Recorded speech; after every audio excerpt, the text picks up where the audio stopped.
everybody, and welcome back to another gathering of the Fractional Forum with a bonus guest that you might have seen. My son Nicholas. He's fractional too. He is only 6 and he's all over the place. He has good advice about every department. He'll probably be in and out. He might be sitting right behind me this entire episode. We'll see how that goes. Anyway, welcome back, everybody. If this is your first time joining us for the Fractional Forum, welcome. If it's not your first time, welcome back. What is the Fractional Forum? It's a place where fractional peeps get together to have conversations about solving problems. Like me. A problem like Nicholas. I don't know if the timing was right on that one, but he probably will have ideas. And if he's anything like me, we won't be able to stop him from sharing them. So future fractional in the making back here. Today, we're actually talking about deep diving on problem solving. And so I'm sure there's many of you who have experienced this with a problem that manifests in a specific symptom that's maybe not telling us the entire story about the problem. And so today we're just gonna open up the conversation around problem deep diving, questions to ask, how do we get there, the benefits of multiple departments participating in these types of activities, all of the things that might come up. I'm not going to pretend this isn't distracting because yeah, he's having fun though, and we're all having fun, and that's the point, right? All right. So when it comes to problem deep diving, folks, is there anywhere in particular you want to start? Is there something that you're currently working on with a client that we can share with the crew? Not specifically the client, but an experience that you've had with one. Where do we want to begin?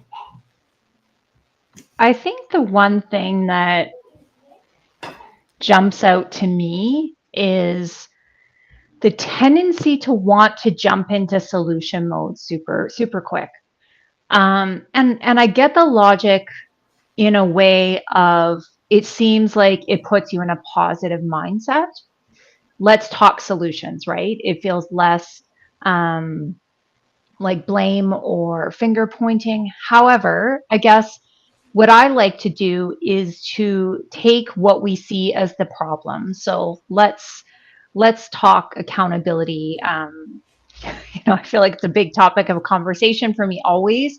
So we don't have accountability in this organization. And so instead of, automatically trying to switch it to solution or what could be perceived as positive, how can you reframe that problem is, what opportunity do we have to, reinvent accountability in our organization? And then even with that being said, the conversation feels more productive. That is one reason why I think that companies rush into solution mode. I think there's a multitude of other reasons, which maybe we can talk about that, or we can talk about the reframing or wherever you guys want to go with that. Just throwing that out there as a, jumping off point. I think you hit the nail on the head there, right? Is don't jump to solution. I pulled out for today's episode a little bit of some sales training stuff that I have. And one of the steps on there is ask the best questions. And that is long before you're agreeing on what the need is, let alone the solution. You have to understand the problem first.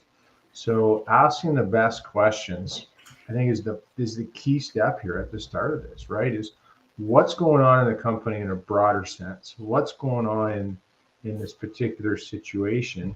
And some leverage questions of how is this affecting you as the leader, as the person in charge of this, and really trying to understand what's impacting, what's the opportunity cost of this problem, because you're not focused on something else. So really starting with lots of good questions about the broad situation, the specific situation, how that impacts you, really helps you define that problem in a better sense.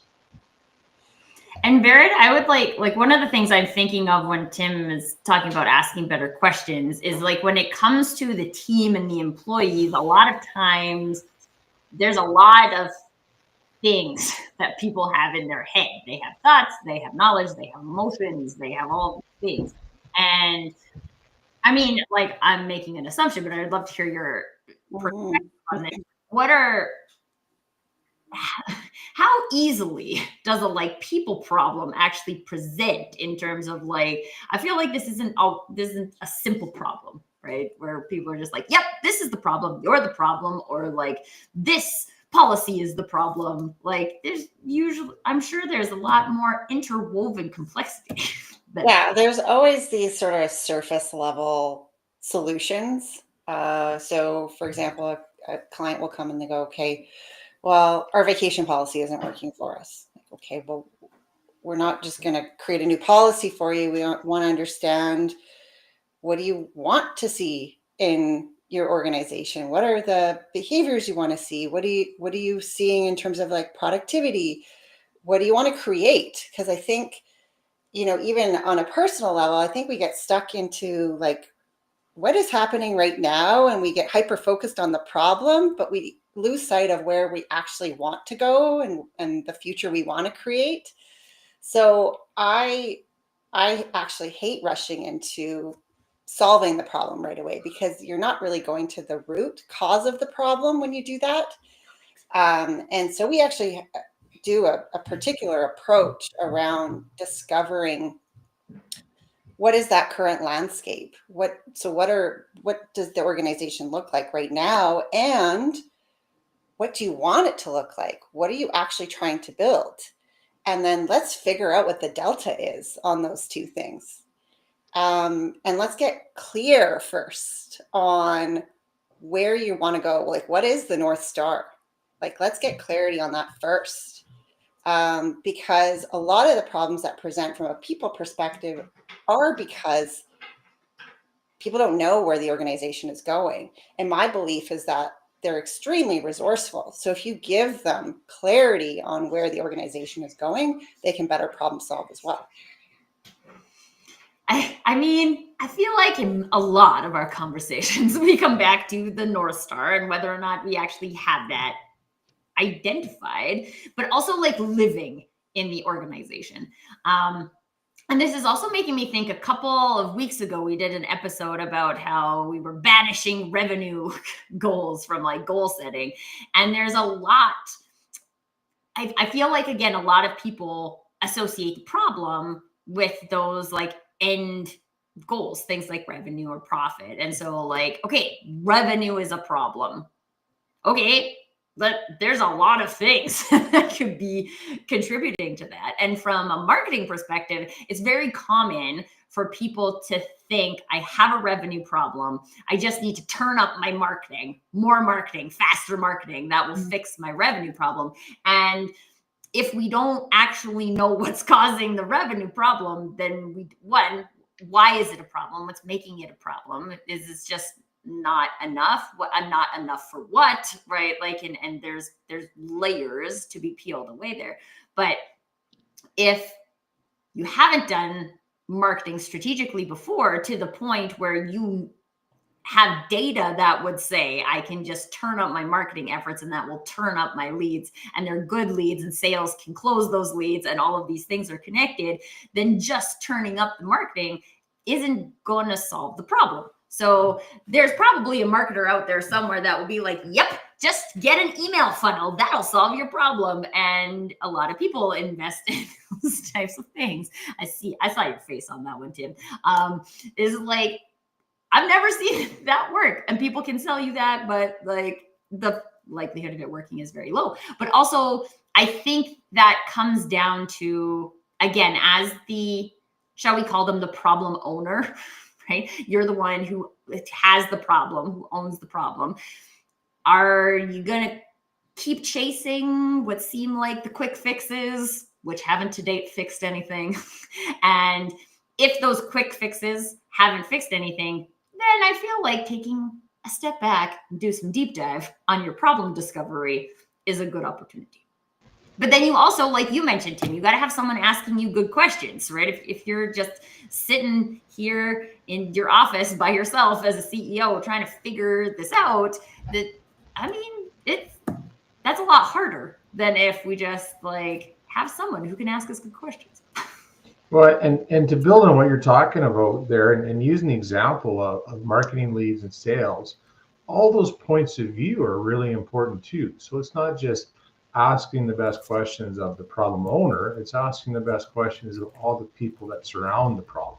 You can't talk about sales when sales isn't in the room. You can't talk about marketing when marketing is in the room. You need to have their point of view to really understand what's going on. Maybe all the leads that marketing is given is really small potatoes, and they're good, but they're not going to help you meet the revenue goal because they take a lot of time for little gain, right? So you want to make sure you have all those points of view in the room when you're defining that problem, or have those conversations separately so you have different perspectives. Ooh, can we talk about that? Because I like, yeah, I want to talk about that.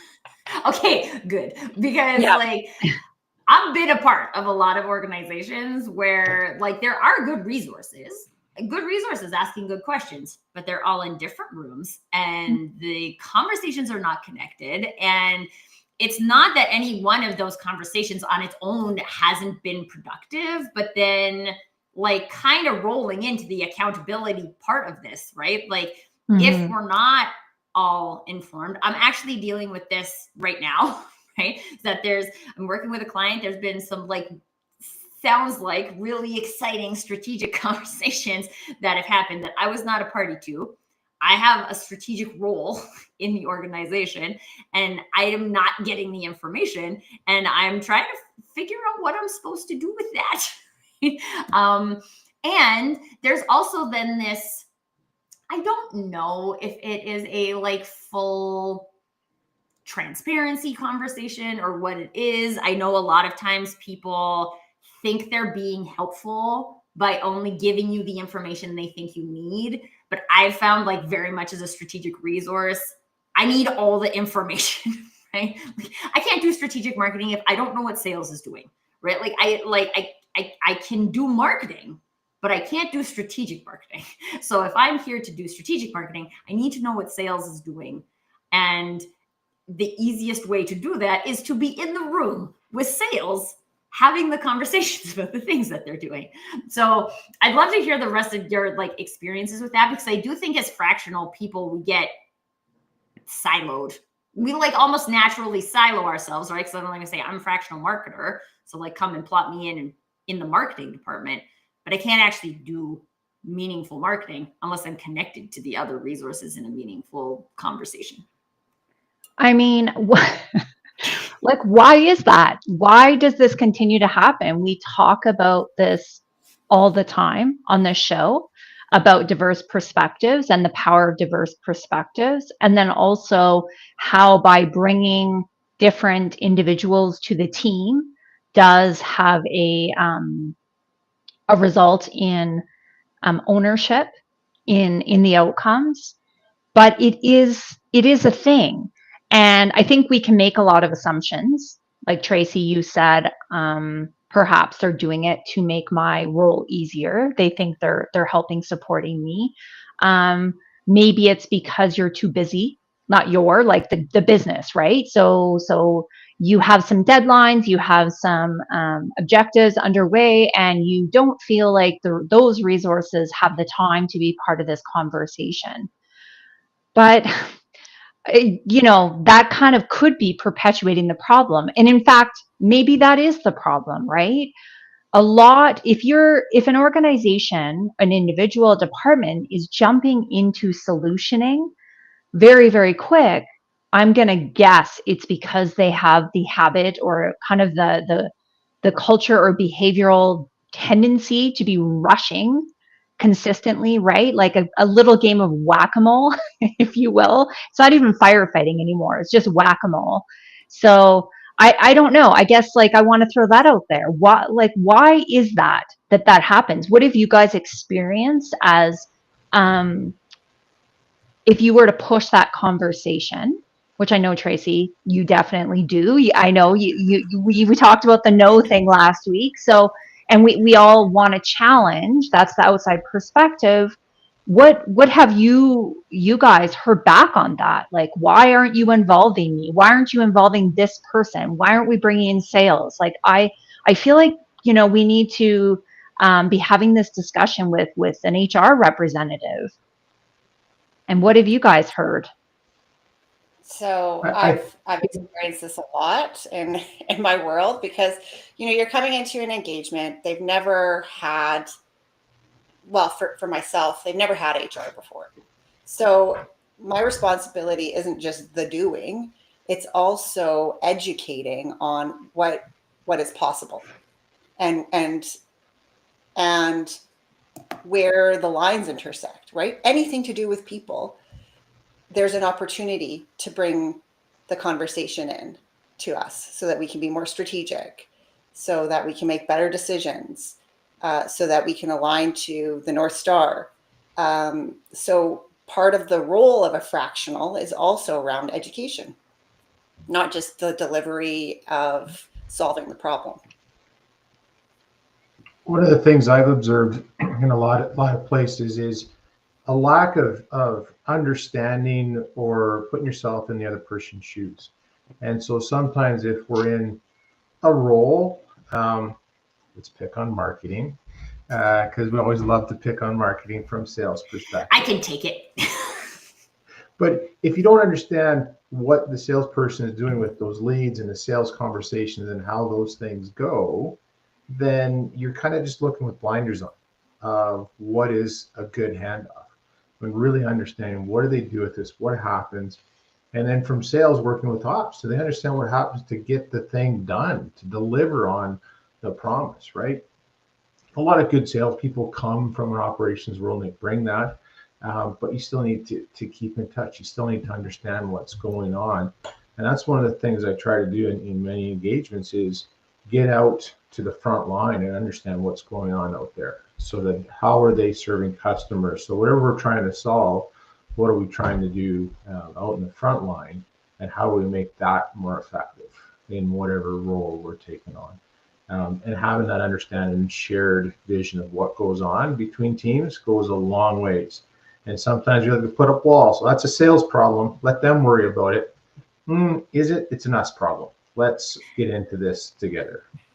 Oh, I love that phrase, the us problem, right? Because this is, and I mean, like, I'll throw it back at sales just because sales and marketing a lot of times aren't operating functionally together. But like a lot of times I get like, no, we can't focus on marketing right now because sales has a problem. And this is what we're doing from a like fixing the sales problem perspective. And like all of our focus and all of our mindset and all of our time and all of our things are going to fixing this sales problem. And I'm like, but this is a marketing problem. This is an us problem, right? Because I could be, as a marketer, participating in activities that drive sales. And now I'm being actually told not to because we're too busy fixing the sales problem. And like, and then these are the things where I, as like, and I don't, again, like, I wouldn't say this is every fractional is going to be able to offer this, but as like most of the people that we have on this show operate in the like cross-functional seeing arena. So we may focus on doing in a very specific arena, but we are very good at cross-functional seeing. And so I see that I could contribute to what you're considering a sales problem by doing this in marketing. Or maybe it's a people thing, or maybe it's an ops thing, or like I could do this better in marketing if I'm working with ops on this, right? Which is actually something else that I'm working on with a client. They're like, hey, I want to get more information from like what's currently going on. Is there a way you guys are tracking that I could just like see, so I could just like get my peepers in there and I don't have to bother you with things, but like there's like so much opportunity for that cross functionality to exist without putting so much load on like a CEO, which I think is also very common from a like CEO experience perspective of working with fractional, because now you're like, oh, well, now I have these 4 people. I have to align all these 4 people. Well, actually, these 4 people are very good at aligning themselves. And if you just like let them align themselves, then that could probably happen without you overseeing it. And then it comes into like, we all have our like personal experience of what our role is in a business, and especially from a CEO founder perspective, right? These people have built these businesses up from nothing into like legitimate businesses. There's ownership there, there's historic responsibilities there that people might be trying to like transition out of. There's just a lot of complex things. So I don't know. Like for me, at the end of the day, I always come back to like, if there's complex things, let's not pretend it's as simple as the IKEA society that Aaron is mentioning in the chat, right?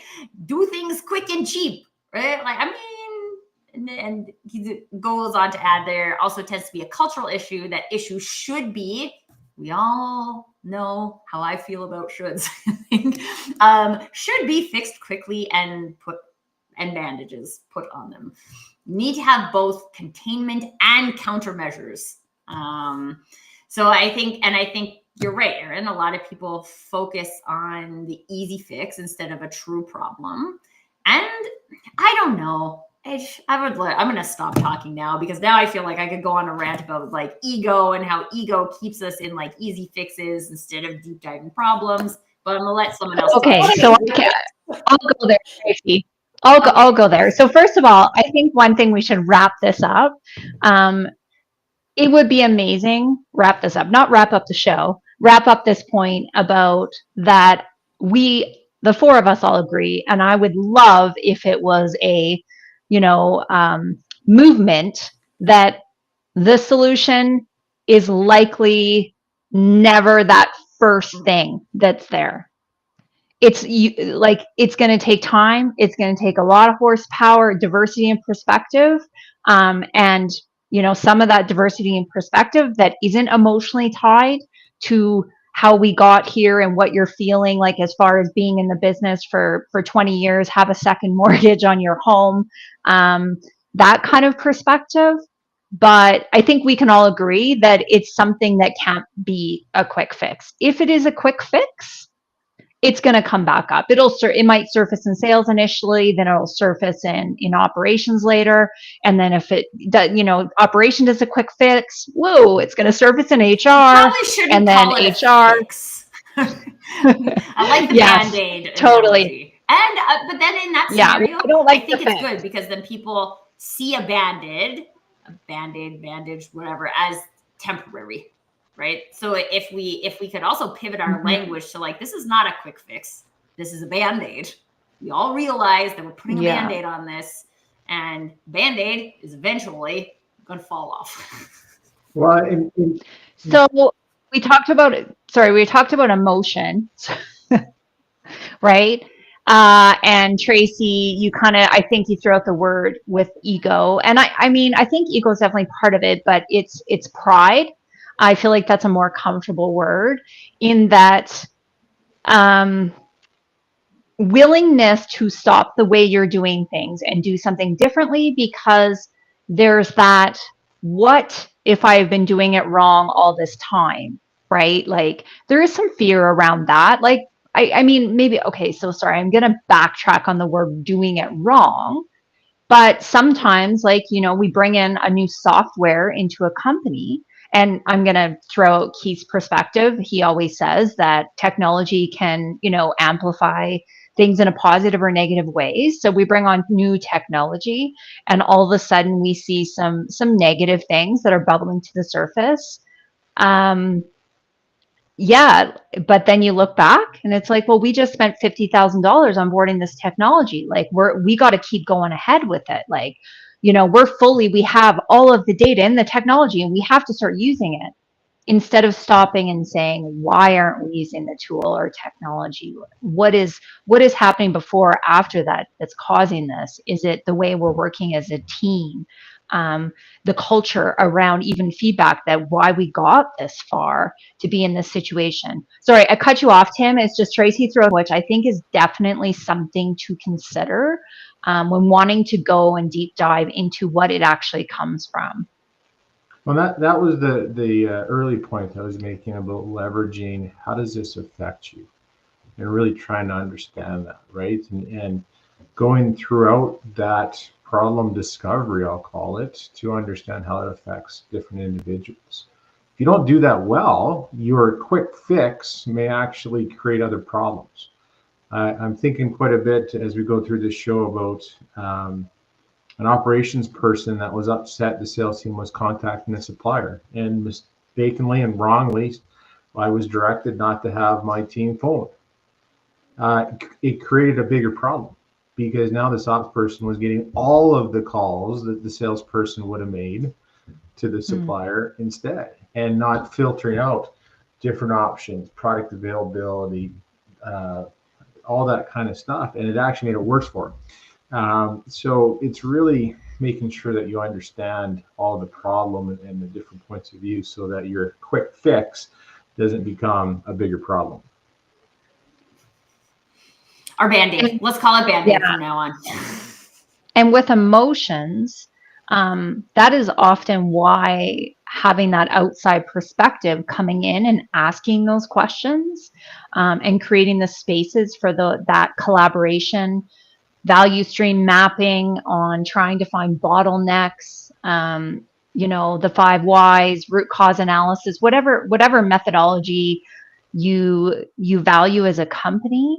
But having that outside perspective, the great thing about it is that there is no emotional tie to this is how we've always done it type of scenarios. Because there's a lot of even like habits and behaviors, and I use the word pride, but into how we do it. And then we think, start to think, well, okay, project myself in the future and think about, I have to change the way I'm doing it. That could, in itself could cause some fear around change. So there's so many things I think that end up blocking us to really even maybe not like allow ourselves the time to do it or go back to it. If we do a Band-Aid, go back. But also like fear around what we uncover by doing that deep dive.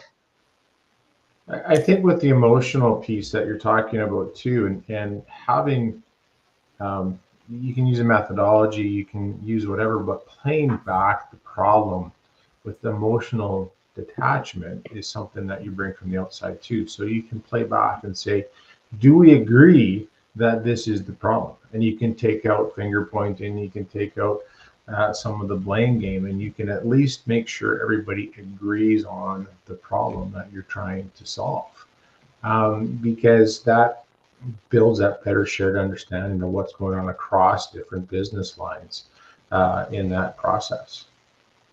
But I like, Vered, I'd love to hear again kind of the like cultural perspective on this, because I think too, like if the business culture to date hasn't been one of we or us, it's been like very siloed. Maybe it's because of an industry, or like these things happen for a variety of different reasons. But like, I feel like this is a project to move from, if we are currently in a state, I mean, like, let's talk about deep dive in a problem, right? If we're currently in a state where this is always just being served, and maybe it's even like my brain is saying, why we even categorize it as a sales problem, right? Well, like, I'm going to go back to Erin's comment, because I think there's a lot of good nuggets in there just around how, as humans, we're naturally just a little short-sighted. Like we get impatient. We don't want things to drag out. And so it's hard for us when we can't see a quick fix. And so a lot of the times, I think when you're working on, a new engagement, it's comforting for the business owner to know that you have a plan. Like these are the step changes. And then if you can communicate that across the board to the organization, at least they have something in place. They know it's going to be solved, and there's some level of a timeline around that, even if there's step changes to get you there. So that's number one. I think we don't like not knowing. And so there needs to be some level of a plan in place to just kind of soothe and comfort the whole team. The other thing that I've noticed, a lot of engagements I walk into, is they don't have a good structure around communication. And so a lot of the things that we start to bring into the organization is first of all, getting to know all the players, leaders, getting to know what their capabilities are, their experience with HR in the past. Do we need to level set on what is possible? And then how do we connect them? How do we actually use their experiences so that they can start to leverage that as a collective?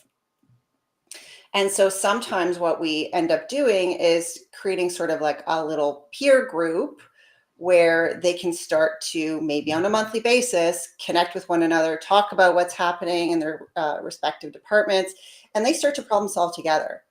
But just building those kind of opportunities doesn't come naturally to a lot of organizations.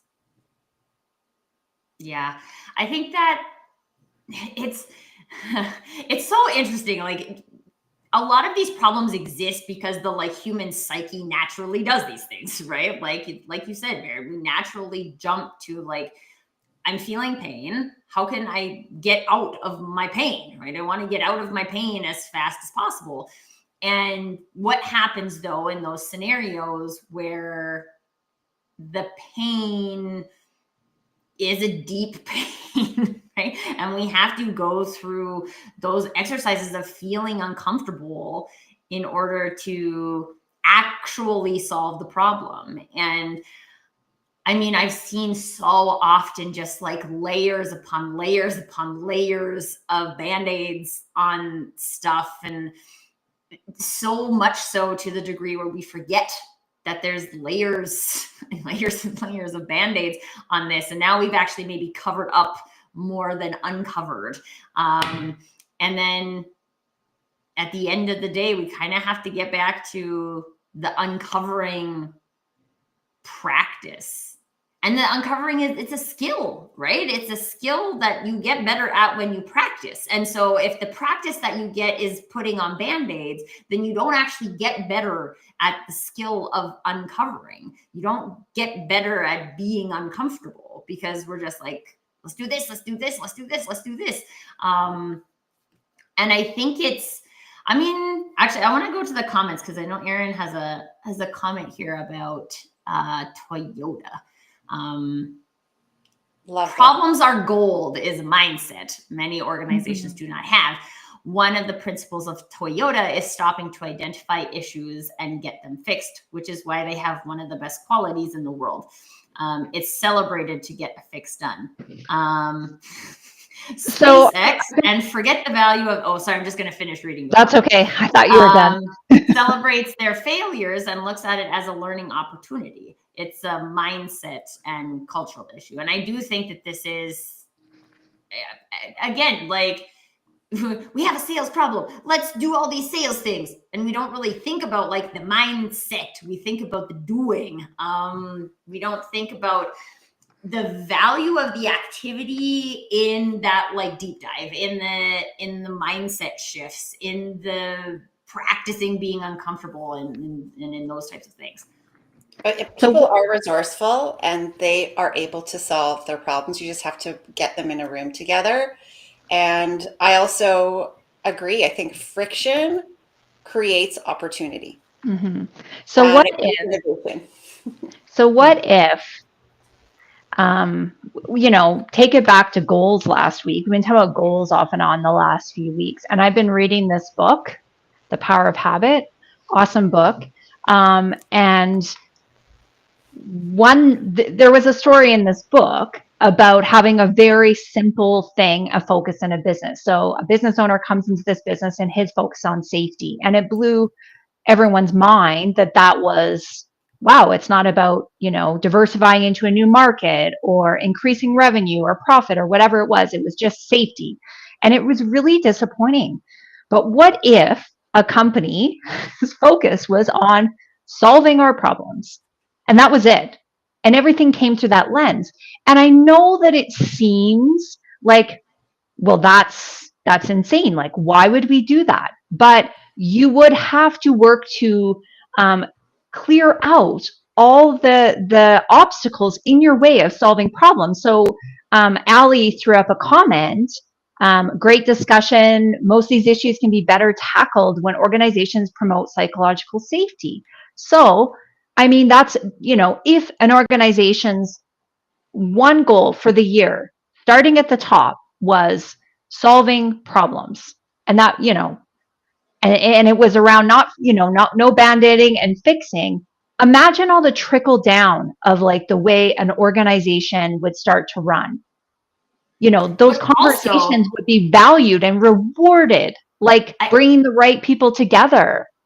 I also have this like personal experience in my personal journey that when your identity becomes one of problem solver, often you're also creating problems for you to solve. So it's an interesting balance, because in that scenario, you don't necessarily know if there's people in your organization that are like that. And then you get into these like, oh, we're going to track how many problems were solved, and you're going to get a bonus based on how many problems you solve. Well, I'm going to be like, well, now I'm going to tell you that this is a problem, and I'm going to fix this problem. And then like, you can also, and coming back to the like cultural component of it, right? Like what are the underlying ways of behaving that fill this organization? And also, I think too, like, if we're going for volume of problem solving, then we could probably keep it very high level from a problem solving perspective still, right? And just say like problem band-aid, problem band-aid, problem band-aid. So like, I think it's more, I mean, for me, I think it comes back to that curiosity, the questions where like Tim started, right? Like, what is the culture from a curiosity point of view?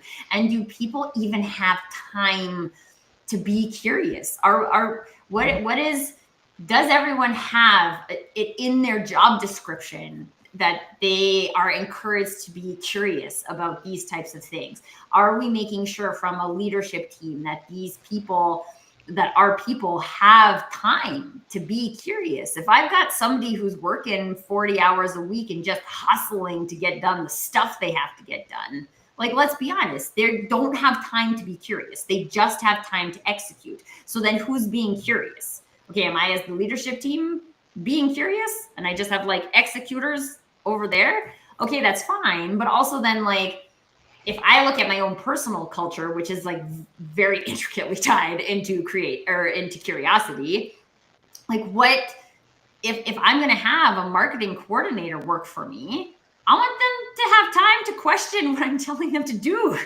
Because I want to make sure that I have a checkpoint of someone being curious about what I'm doing. I'm not just running wild over here being like, do this, do this, do this, do this. And when we get, I think too, when we identify a problem and we look at, again, I'm just going to come back to revenue problems because this is top of mind for me right now, is like, if the identified problem is revenue generation, and all you're doing is anything that is revenue generating, then I also think we have to be curious about, are all of these things I'm doing in my 8-hour day actually revenue generating? Because as a solopreneur, I will tell you the number of things I was doing in corporate that were revenue generating was a very small percentage. And as a solopreneur, this is actually something I've had to learn, because I don't want to work 80 hours a week. I want to work X amount of hours a week. So I got to be like really intentional with my activities. And I don't think from a just, again, day-to-day way of being. Once we get into a job description, we're like, well, these are just the things I do. This happens to marketing coordinators all of the time, folks. Like, and I don't know if you guys have specific examples of roles where this happens too, but for marketing coordinators, people just like slam their day full of doing stuff. There's no room for that person to think about anything. I've worked with sales teams where they got to make 125 calls a day. You think that those guys have time to think about any of those calls? No, they don't. Or they can't get curious about where my list came from, or why I'm getting this kind of response, or whether or not 9 a.m. is better than 2. Like, you don't even have time to think about it because you're so busy executing. So like, I don't think in those types of scenarios we ever create, like, our way of being is not leading towards a desire for deep dive problem understanding. It is just do Band-Aid, do Band-Aid, do Band-Aid. And then you're like Frankenstein stitched together. And then you're like, I wonder why this plane doesn't fly. Have you guys ever heard of the difference between producing and production? Yeah. Have you guys ever thought of that, right? So as you were speaking there, Tracy, I was thinking about that, you know, doing all the things, the marketing coordinator. Yes, I've had ops coordinators, project managers who, yep, they have no time. In fact, they're probably at a time deficit, the way that they're scheduled and the amount of, you know, hours or estimates that are going into what they have to do to complete their tasks. It's not allowing for any interruptions or anything. So what are they doing? They're just doing production, right? But until you actually tie some data or KPIs or some goals and accountability back to goals into that, you don't really know whether what you're working on is producing, right? There's a difference between that.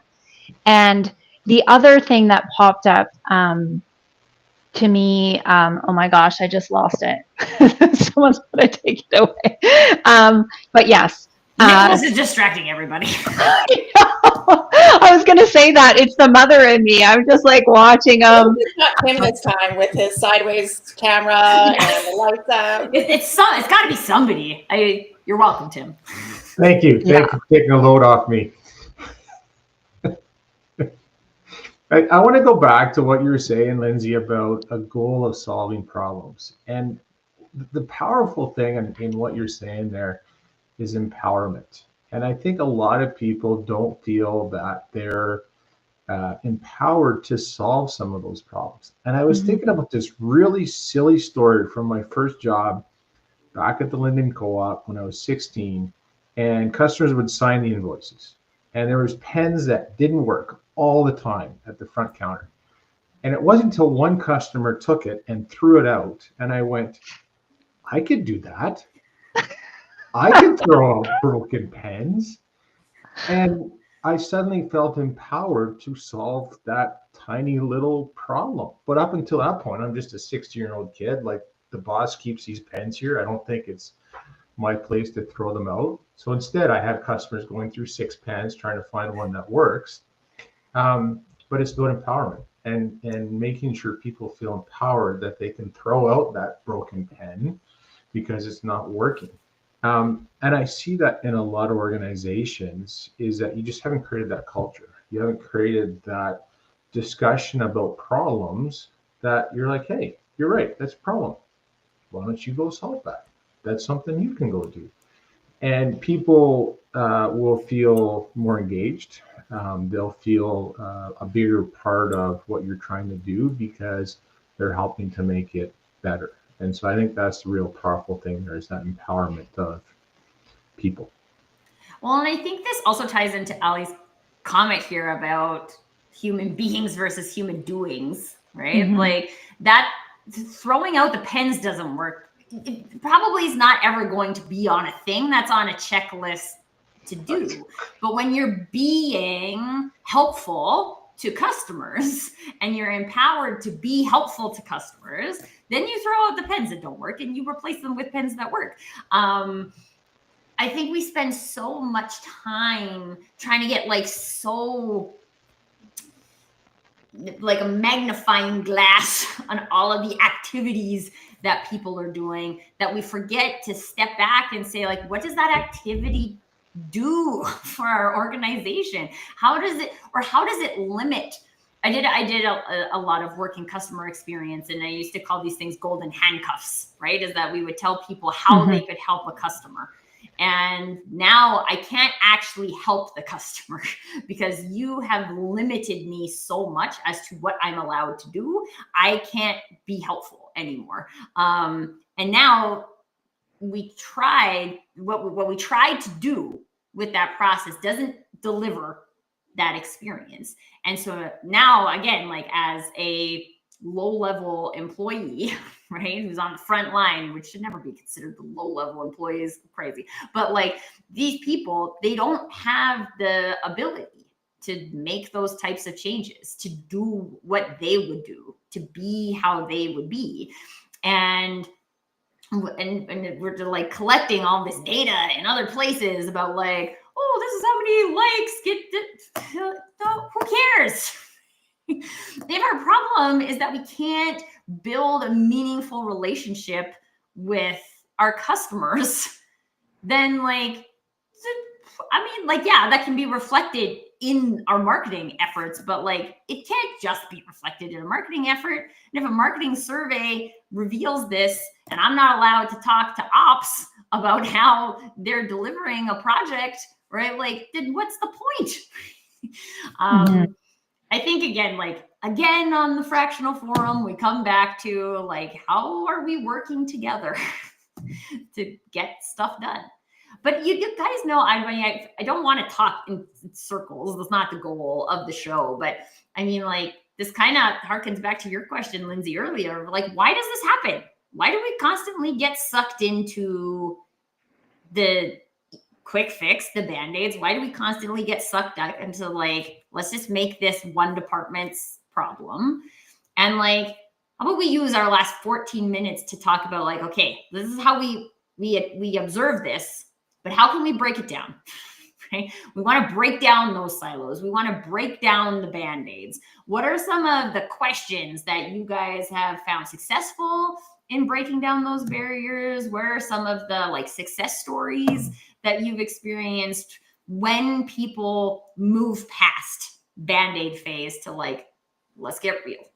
How are we going to fix this? So I'm just going to interject here. And I think, I've been doing this for a while now. And I think what I started with was, yes, the quick fix, the problem solving, here's your deliverable, to, wait a minute, there needs to be some level of behavioral change here. If we want to actually shift to this future state, this organization that is running well, where people are engaged, then there needs to be a behavioral change. So level setting at the beginning of the engagement, like, this is a partnership. We are doing this together. There needs to be some behavioral changes. There's some change management that is going to be incorporated in this engagement. And what that looks like is that there needs to be problem awareness, right?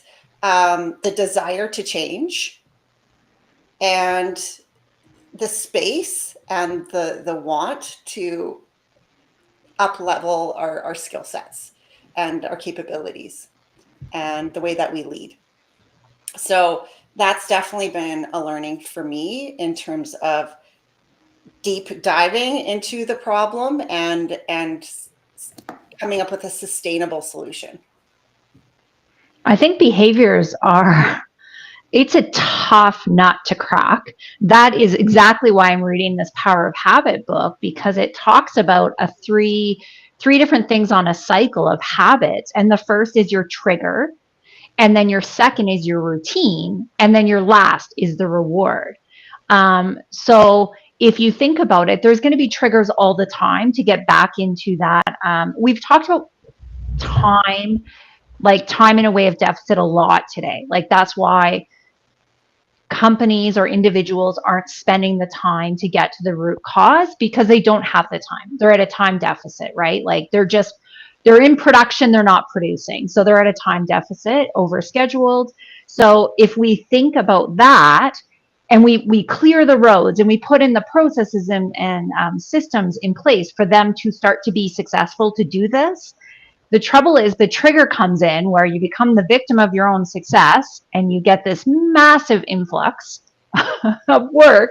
How many organizations, that's the trigger, like too much work. So now that you're at a time deficit again, you go back into the same routine of whack-a-mole and quick fixes. So it takes a ton of dedication, because those behavioral like habits could be going on for years.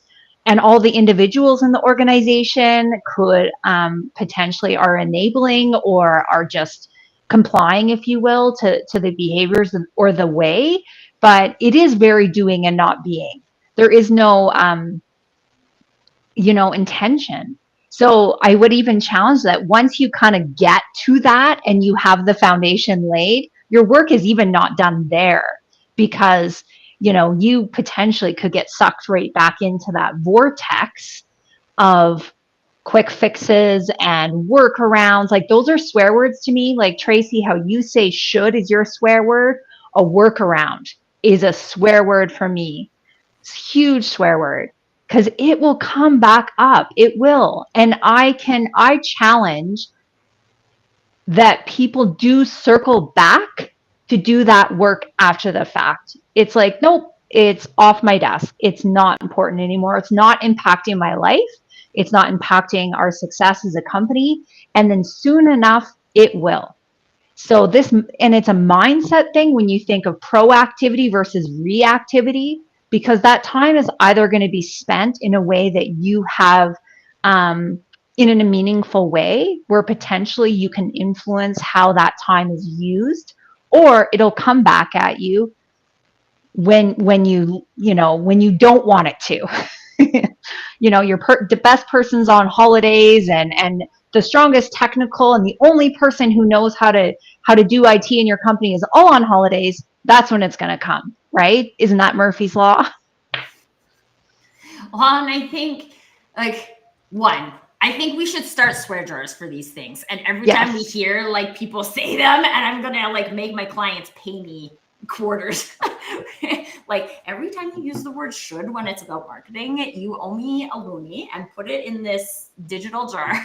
I know you can use the actual swear words as much as you want, but like when no more shoulds, no more workarounds. And then, like, I have a background in software too, right? Like hacks, same category, right? Every time you're hacking something into your software, it is not permanent. It is going to break at some point, right? You just don't know when. And you're probably going to have to come in on the weekend to fix that because that's when it's going to break.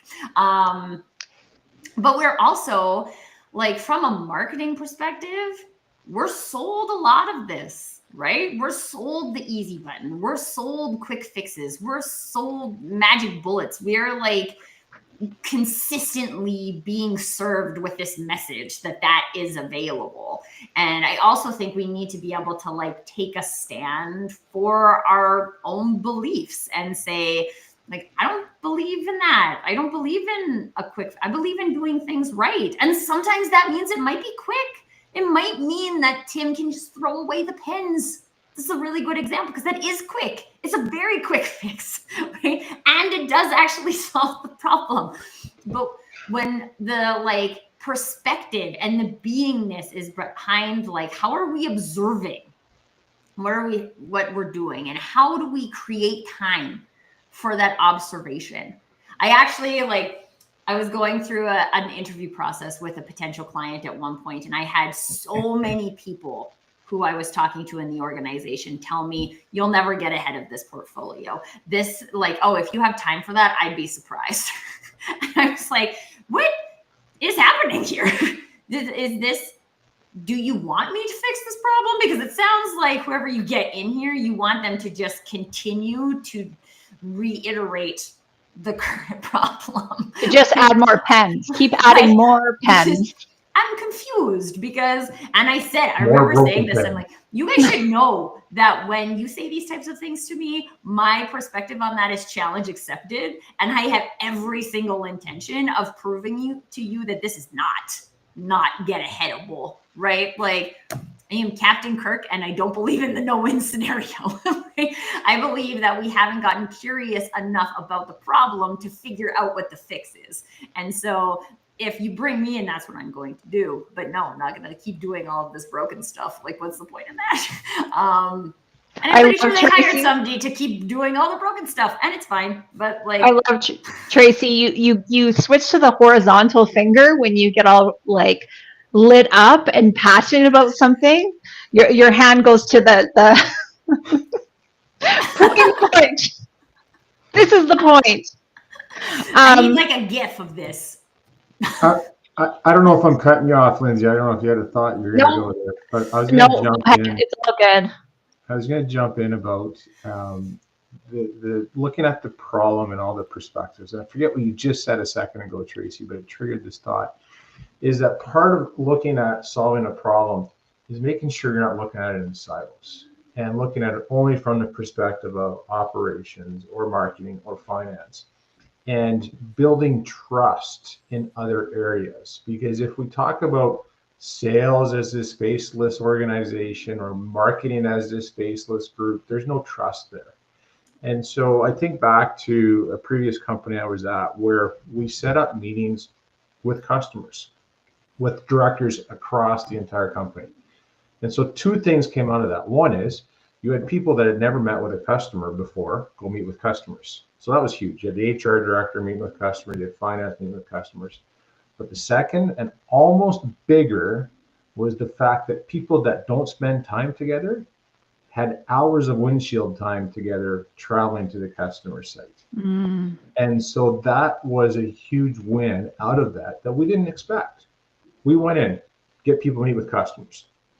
That was all the focus. But in review, it was that chance to break down silos, to build trust, to understand perspectives. That was the huge value. So are you creating those opportunities in your organization to break down silos, walk in somebody else's shoes, build trust so that you can have better problem solving? Oh, but Tim, we don't have time for that. We don't have time for our people to build relationships with each other. They're too busy doing things that aren't fixing our problem. You don't have time to be better. That's what you're saying. You Yeah. don't have time But to be it's better. so, I mean, I would like to say that that's not the truth, but like these are the things. And I think, again, hopefully, one of the things that like a fractional perspective could add to an organization is just some reframing around this. Like this is what you're doing. And it's the message you're sending. Is that the message you want to send? Because so often this is unintentional, right? These types of things they start to happen, and it's very common, right? So when it's common, then people think that that's the way it's supposed to be, and they don't ask those questions about, is that what we want to do?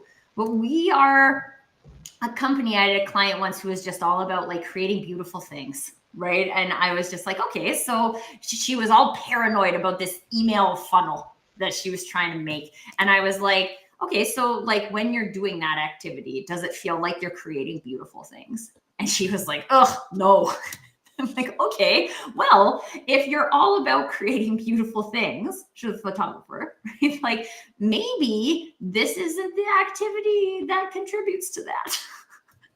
And I'm not saying don't do marketing, right? But maybe that's not the one that we really want to focus on. And she was like, yo, I have so much fun doing these like Instagram reels. And I feel like so okay, let's talk about that. Let's talk about that and not this email thing, right? Like, again, when we're actually having the conversations that matter and we allow ourselves to be drawn into those conversations that allow us to get back to our why, our way of being, like how we really want to fix the problems that we came here to fix with this business, I think we do get to the opportunity of creating quick opportunities, right? Like we do, but we got to get to that depth first. Can I just say one quick thing about conversations? It doesn't have to be like what Tim spoke about, the windshield time and going to sales calls and having the opportunity to travel. That's, it was quite specific.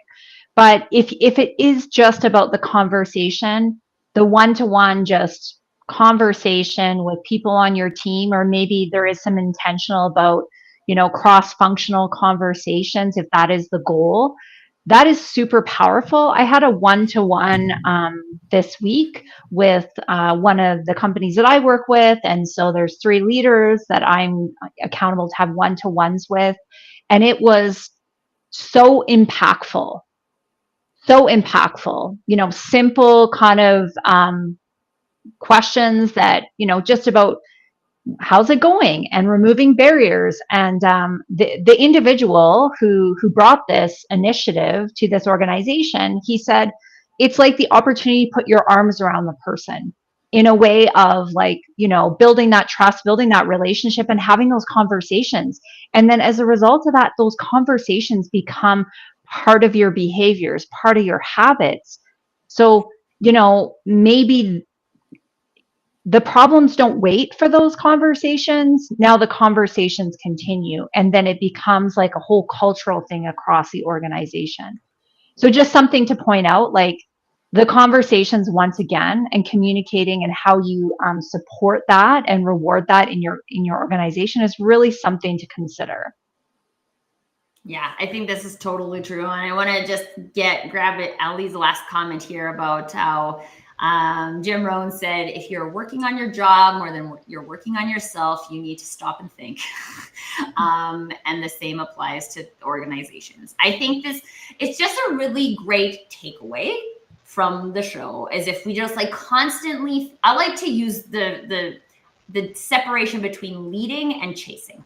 If we always feel like we're chasing, why are we always feeling like we're chasing? Let's deep dive that. Let's figure out, is it a mindset? Is it an activity? Is it a habit? Like what is driving that chasing if we want to be leading? And let's just ask the question and give ourselves time to ask the question. I think that's it. Give ourselves time to ask questions, and think about good questions, not just any questions, but good questions as well. Oh, friends, that brings us to the end of another Fractional Forum. For those of you who happen to be in the chat and are also fractional, I know we've made this offer before, but if you would like to get into the conversation, please reach out to one of us. We are always interested in hearing more diverse perspectives, because that's what this show is all about. So reach out to us. We can get you on a future episode, and we would love to have your voice in the conversation. With that, we'll see you next time, everybody. Bye-bye.